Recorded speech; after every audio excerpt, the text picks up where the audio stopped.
प्यारे देशवासियों, नमस्कार। आज किसान आंदोलन का यानी कि किसानों के संघर्ष का 215वां दिन है। 7 महीने से भी ज़्यादा समय हो गया किसानों को। और सरकार वैसे करीब करीब ये समझ लो कि 5 महीने से गायब है। 5 महीने से भी ज़्यादा समय हो गया। 22 जनवरी को सरकार दिखाई दी थी, उसके बाद से सरकार गायब है। तो क्योंकि सरकार जो है वो चुनावजीवी है, प्रधानमंत्री महोदय चुनावजीवी हैं, तो वो चुनाव में व्यस्त थे। लेकिन दुर्भाग्य की बात है, फिर से चुनाव आ गए हैं, तो इसका मतलब किसानों का तो नंबर पड़ेगा ही नहीं। हमारे प्रधानमंत्री महोदय को समय ही नहीं मिल पा रहा है। वो इतने बिजी हैं बेचारे चुनाव में, क्योंकि चुनाव जो है ना रुकने का नाम नहीं ले रहे हैं, और उनका चुनाव के बगैर दिल लगता नहीं है।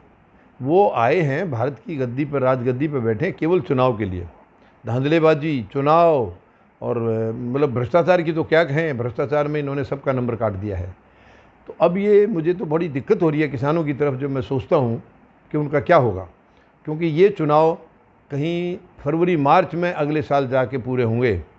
इसका मतलब तब तक ये किसानों की तरफ नहीं देखेंगे, इनके बारे में कुछ सोचेंगे नहीं, इनको याद करेंगे नहीं। सरकार एक बार चुनाव में व्यस्त हुई, यानी इनके देखो मीटिंगों के दौर चल रहे हैं। कभी इनका राष्ट्रीय अध्यक्ष, कभी इनके गृह मंत्री, कभी खुद प्रधानमंत्री, इनके मीटिंगों के दौर शुरू हो गए हैं। क्योंकि इनको मालूम है अब ये 5 राज्यों में इनकी मट्टी पलीत होनी है। और इनमें सबसे बड़ा, जैसे पिछले 5 राज्यों में बंगाल इनकी नाक का सवाल था, वैसे ही इन 5 राज्यों में उत्तर प्रदेश इनकी नाक का सवाल है, बिल्कुल। और इनकी नाक कटनी निश्चित है। वहाँ पर नाक कटेगी, जैसे बंगाल में कटी है, उत्तर प्रदेश में भी कटेगी। क्योंकि जनता बहुत परेशान है, बहुत दुखी है। सरकार वहाँ की निकम्मी है। और खुद प्रधानमंत्री महोदय ने क्या कर दिया किसी के लिए, इनसे कौन सा जनता खुश है। बहुत दुख की बात है। क्योंकि ये जो किसानों को बिठा रखा है, ये तो किसी स्टेट ने थोड़ी बिठा रखा है, ये तो केंद्र ने बिठा रखा है, खुद प्रधानमंत्री ने बिठा रखा है। तो वो इनको भी समझ गए हैं। तो अब ये इनकी इसमें बहुत बुरी हार होनी निश्चित है। 5 के 5 राज्यों में इनको कहीं भी जीत नहीं मिलेगी। लेकिन अफसोस इस बात का है कि किसानों का क्या होगा, क्या ये सोचेंगे।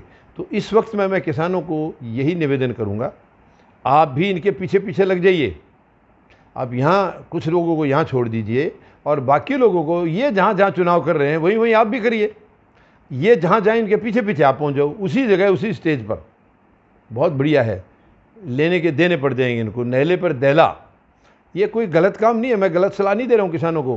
क्यों, प्रधानमंत्री महोदय भी तो यही कर रहे हैं। क्या कर रहे हैं वो कौन सा जिम्मेदारी निभा रहे हैं।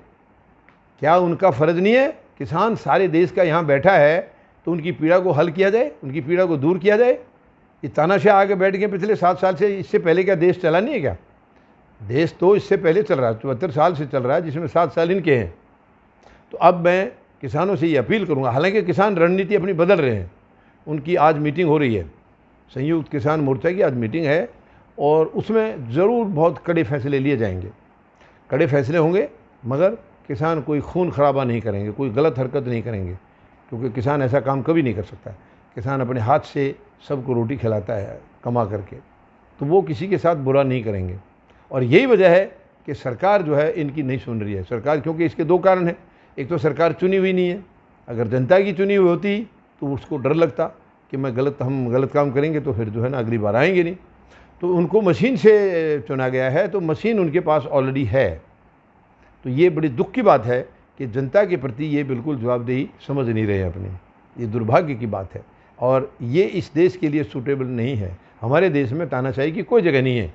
यहाँ हर हालत में इस सरकार को या तो तुरंत अपना रवैया बदलना होगा, और नहीं तो इसे जाना होगा।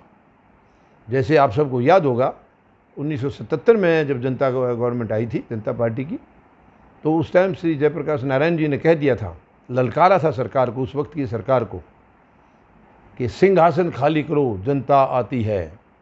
तो वही समय अब फिर आ गया है। इन्हें फिर ललकारना पड़ेगा कि सिंहासन खाली करो, जनता आती है। और किसान तो ऑलरेडी बैठे ही हैं उखाड़ने के लिए। क्योंकि किसानों ने पहले तो ये सोचा था कि भाई शायद इन्होंने गलती से बिल बना दिए हैं, जब हमारा विरोध होगा, हमें मंजूर नहीं होंगे, तो वो हटा देंगे इनको। वो इस भरोसे में थे। 2-3 महीना हरियाणा पंजाब में हड़तालें चली, नहीं सुना, तो उन्होंने सोचा दिल्ली चल के बताएंगे। तो यहाँ सरहदों के ऊपर बिठा दिया, अंदर इनको नहीं आने दिया। तो अब समय आ गया है किसानों को, वो अपनी रणनीति ये भी बना रहे हैं कि अब हमें काले बिलों की इतनी चिंता नहीं है। अब उससे ज़्यादा चिंता हमें इस सरकार की है कि सरकार, मान लीजिए जिससे हम काले बिल कैंसिल करा भी देंगे, तो ये और बहुत नुकसान करेंगे देश का। इसलिए बिल हम बाद में देखेंगे, पहले सरकार को उखाड़ा जाए, ईवीएम मशीन को हटाया जाए, सरकार को उखाड़ा जाए और दूसरी सरकार का जो गठन होगा वो बैलेट पेपर से होगा, जिसमें जनप्रतिनिधि होंगे।